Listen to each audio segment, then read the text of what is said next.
नमस्कार। T20 world cup final का वो जोश, वो जुनून और वो ऐतिहासिक जीत। आज हम उसी शानदार जीत की कहानी को फिर से जिएंगे जिसने करोड़ों लोगों की धड़कनें रोक दी थी। कमेंट्री बॉक्स से गूंजे ये शब्द सिर्फ शब्द नहीं थे, ये एक एहसास थे। पर इस जीत तक पहुंचने का सफर वो कैसा था? चलिए मैच की पहली गेंद से शुरू करते हैं। तो कहानी शुरू होती है भारत के इरादों से। टॉस जीतकर पहले बैटिंग करने का फैसला, और इरादे बिल्कुल साफ थे कि आज सिर्फ जीतना नहीं है, आज डोमिनेट करना है। और इस इरादे का पहला सिग्नल दिया अभिषेक शर्मा ने, एक जबरदस्त छक्के के साथ। वो कोई ब्रूट फोर्स नहीं थी, नहीं, वो थी कमाल की टाइमिंग। बस बल्ले का हल्का सा टच और गेंद सीधा बाउंड्री के पार। और कमेंटेटर की आवाज में जो एक्साइटमेंट थी ना, वो सब कुछ कह रही थी। ये सिर्फ 6 रन नहीं थे, ये न्यूजीलैंड के लिए एक मैसेज था कि आज प्रेशर हम पर नहीं, आप पर होगा। लेकिन देखिए, कहानी सिर्फ बड़े हिट्स की नहीं थी, बहुत ही स्मार्ट क्रिकेट खेला गया।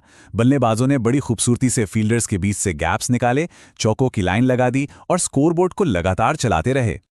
और जब पारी के बीच में एक एंकर की जरूरत पड़ी तो एक खिलाड़ी ने कहा, मैं हूं ना। वो थे संजू सैमसन।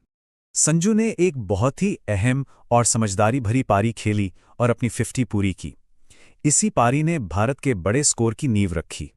और ये कोई तुक्का नहीं था, संजू तो पूरे टूर्नामेंट में जबरदस्त फॉर्म में थे। सोचिए, वर्ल्ड कप फाइनल में ये उनकी लगातार तीसरी 50 थी। ये दिखाता है उनकी क्लास और कंसिस्टेंसी। और फिर संजू सैमसन और ईशान किशन, इन दोनों ने मिलकर 101 रनों की जो पार्टनरशिप बनाई, उसने तो न्यूजीलैंड को पूरी तरह से बैकफुट पर धकेल दिया था। दूसरे छोर पर ईशान किशन भी कहाँ रुकने वाले थे। उनके बल्ले से एक और शानदार छक्का निकला और रन रेट को एक नई रफ्तार मिल गई। अब लगने लगा था कि स्कोर बहुत बड़ा होने वाला है। पर जैसा कि कहते हैं, क्रिकेट की हर बड़ी कहानी में एक ट्विस्ट जरूर होता है, एक ऐसा पल जहां से मैच का पासा पलट सकता था। और वो पल आ गया। ये ट्विस्ट तब आया जब सेट हो चुके ईशान किशन एक बड़ा शॉट लगाने के चक्कर में आउट हो गए। ये सिर्फ एक विकेट नहीं था, ये न्यूजीलैंड के लिए मैच में वापसी का एक दरवाजा था जो अचानक खुल गया था। जिस तरह गेंद सीधा फील्डर के हाथों में गई, उसने उस पल के टेंशन को और बढ़ा दिया। एक सेट बैट्समैन का आउट होना हमेशा गेम बदलता है, और न्यूजीलैंड को इसी मौके की तलाश थी। और इस विकेट से मिले कॉन्फिडेंस के साथ कीवी गेंदबाजों ने शानदार वापसी की।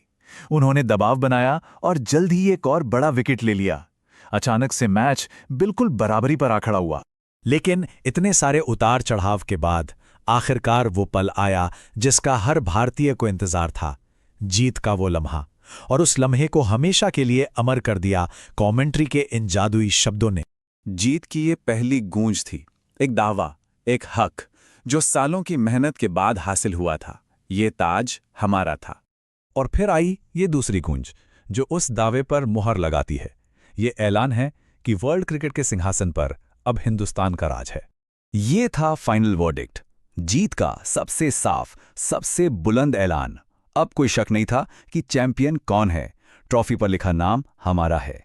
और आखिर में ये लाइन जो इस जीत को सिर्फ एक मैच से कहीं ज्यादा बड़ा बना देती है, कि ये सिर्फ एक जीत नहीं थी, ये वो लम्हा था जिसे देखकर शायद खुद इतिहास ने भी खड़े होकर तालियां बजाईं।